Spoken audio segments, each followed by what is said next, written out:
নাসিরুদ্দিন পাটোয়ারির একটি উদ্দেশ্য প্রণীতভাবে জননন্দিত নেতা, বারবার নির্বাচিত জনগণের নেতা মির্জা আব্বাস সাহেবকে হেয় প্রতিপন্ন করার জন্য বিভিন্ন সময় বিভিন্ন কিছু বলতেছিলেন।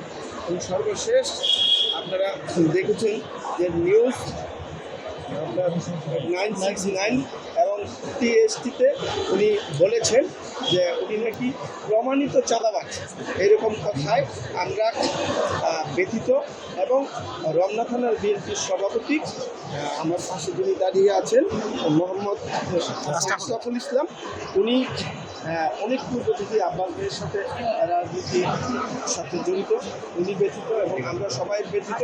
এবং ওনার সাথে পারিবারিক যোগসূত্র বহু পূর্বে থেকেই রাজনীতির বাইরেও ওনার সাথে পারিবারিক সাথে, যার জন্য উনি ব্যথিত হয়ে উনি আদালতে শরণাপন্ন হয়েছেন।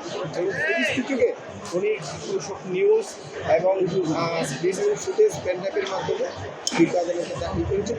বিজ্ঞ আদালত সব কিছু পর্যালোচনা করেছেন, অনেক সময় নিয়ে উনি পর্যবেক্ষণ করেছেন। পর্যবেক্ষণ করে যখন দেখেছেন যে বাদী আর্জিতে যা লেখা এটা সম্পর্কে ডকুমেন্টগুলো উনি অ্যানালাইসিস করেছেন, করে দেখে তারপর উনি আসামির বিরুদ্ধে সমনিষেধ মামলা আমলে নিয়ে আসামির বিরুদ্ধে সমনিষেধ 500 এবং 504 দ্বারাই সমনিষেধ করেছেন।